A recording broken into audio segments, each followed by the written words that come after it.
다 함께 사도신경 고백함으로 11월 25일 수요일 새벽 기도회를 시작하겠습니다. 나는 전능하신 아버지 하나님, 천지의 창조주를 믿습니다. 나는 그의 유일하신 아들, 우리 주 예수 그리스도를 믿습니다. 그는 성령으로 잉태되어 동정녀 마리아에게서 나시고 본디오 빌라도에게 고난을 받아 십자가에 못 박혀 죽으시고 장사된 지 사흘 만에 죽은 자 가운데서 다시 살아나셨으며 하늘에 오르시어 전능하신 아버지 하나님 우편에 앉아 계시다가 거기로부터 살아있는 자와 죽은 자를 심판하러 오십니다. 나는 성령을 믿으며 거룩한 공교회와 성도의 교제와 죄를 용서받는 것과 몸의 부활과 영생을 믿습니다.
나의 눈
오늘 우리에게 주시는 하나님 말씀은 잠언 29장 1절에서 4절 말씀입니다.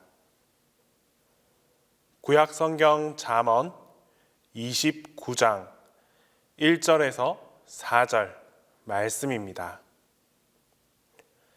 다 함께 봉독하겠습니다. 자주 책망을 받으면서도 목이 곧은 사람은 갑자기 패망을 당하고 피하지 못하리라. 의인이 많아지면 백성이 즐거워하고 악인이 권세를 잡으면 백성이 단식하느니라. 지혜를 사모하는 자는 아비를 즐겁게 하여도 창기와 사귀는 자는 재물을 잃느니라. 왕은 정의로 나라를 견고하게 하나 뇌물을 억지로 내게 하는 자는 나라를 멸망시키느니라. 역사학자들은 한 나라가 건국되는 그 과정을 기록으로 남겨서 후세에 전합니다. 그러나 단 한 권의 책으로 하나의 나라가 세워지는 그 과정을 다 나눠내기에는 한계가 있습니다. 책에는 어떤 영웅의 아주 위대한 이야기도 나오고 또 아무도 알아주지 않는 무명의 용사들의 죽음도 기록되어 있습니다. 심지어는 하늘이 도왔다라고 말하는 일들까지도 아주 상세하게 기록되어 있습니다. 그럼에도 불구하고 책에 기록된 사실보다 기록되지 않은 사연들이 훨씬 더 많이 있습니다. 나라가 세워지는 과정뿐만 아니라 나라가 망하는 과정도 생각보다 아주 복잡합니다. 왕의 무능함, 관리들의 전적인 부패, 또 강력한 주변 열강의 출현 등 아주 다양한 이유가 있습니다.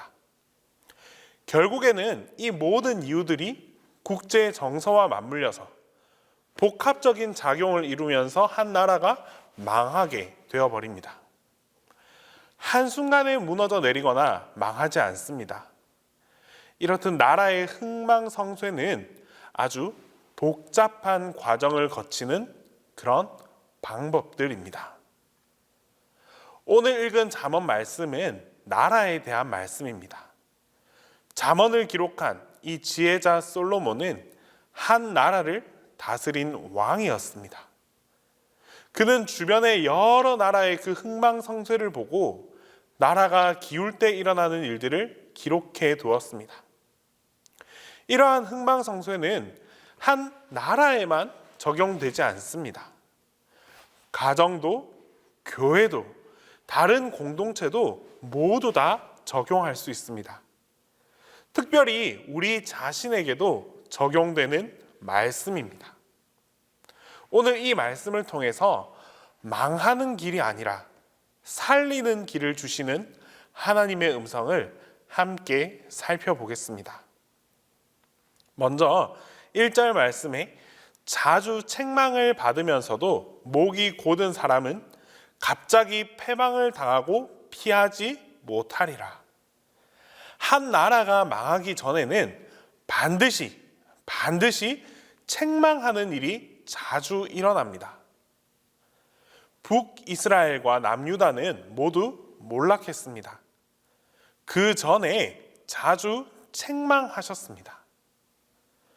북이스라엘이 망하기 전에 여러 선지자들을 보내셔서 그렇게 살면 안 된다. 너희가 그렇게 살면 안 된다고 하나님께서는 책망하셨습니다.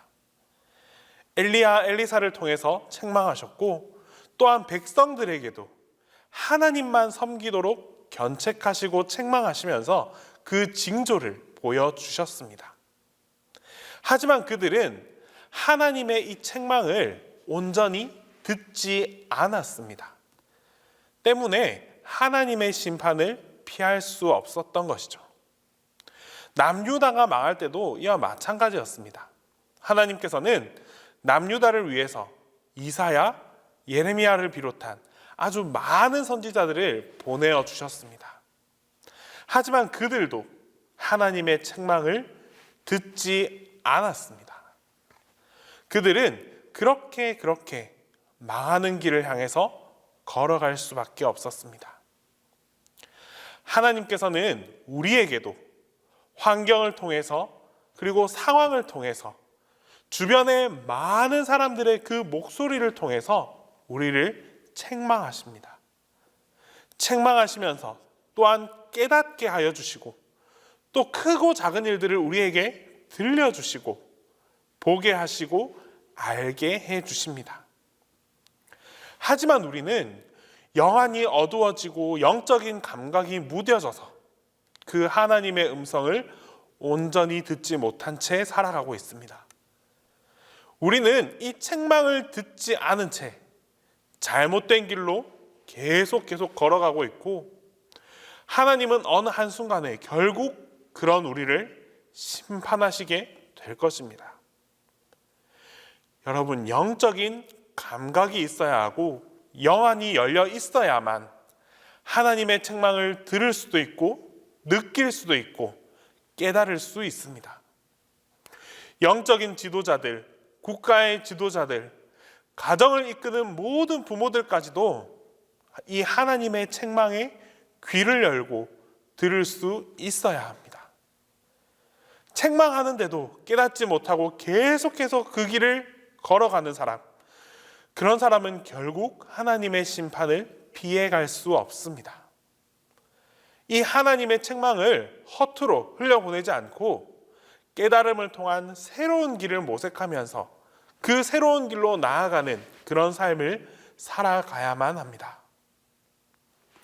이어 4절 말씀에 왕은 정의로 나라를 견고하게 하나 뇌물을 억지로 내게 하는 자는 나라를 멸망시키느니라. 이 뇌물은 주는 사람에게는 아주 급행열차 같은 것입니다. 일이 더디거나 진행되지 않을 때 이 뇌물을 주면 아주 급속도로 빨리 처리가 됩니다.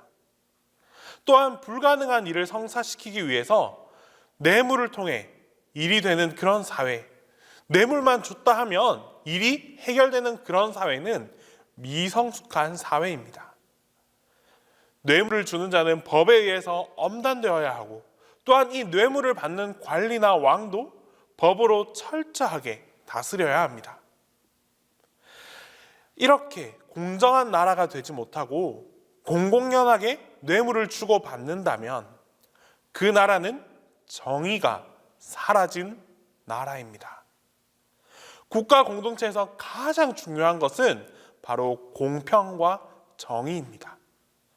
사람들은 자기가 다 함께 배고픈 것은 견딜 수 있습니다. 하지만 불공정한 것은 참을 수 없습니다. 역사적으로 일어났던 여러 혁명 가운데 상당수가 바로 이 불공평함 때문이었다는 사실이 이를 뒷받침해주고 있습니다.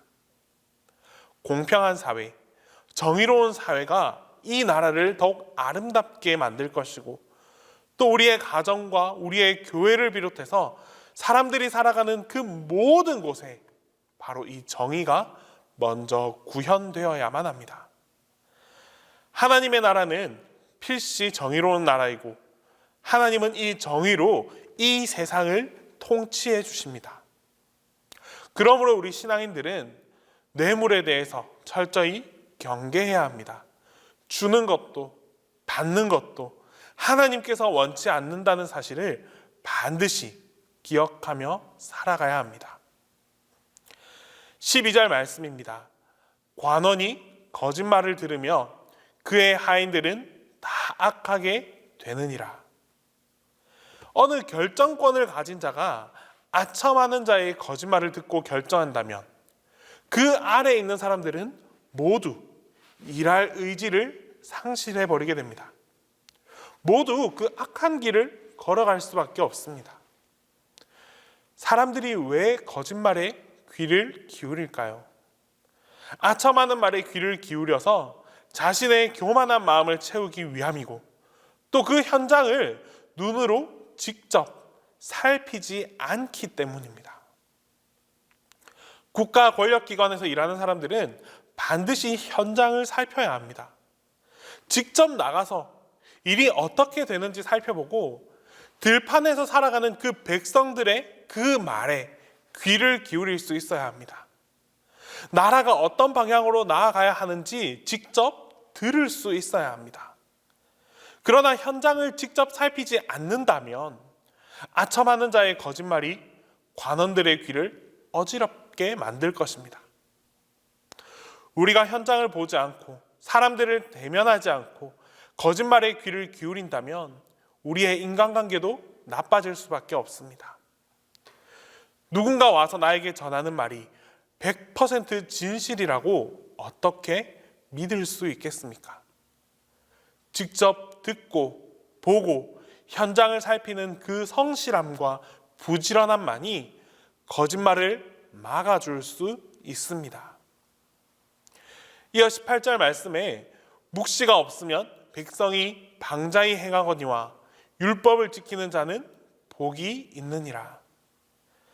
영어 성경에서는 이 묵시를 비전으로 번역했습니다. 나라를 경영하는 데 있어서 비전이 없다면 백성들이 방자히 행한다라고 말씀합니다. 즉 나라가 나아가야 할 분명한 그 국정 운영의 방향이 없다면 백성들이 각자가 정한 방법대로 자기 멋대로 살아간다라는 뜻입니다. 정권이 바뀔 때마다 어떤 정권은 우측으로, 어떤 정권은 좌측으로 자신의 정책들을 결정해 버린다면 그 가운데 있는 백성들은 혼란만 일어날 뿐입니다.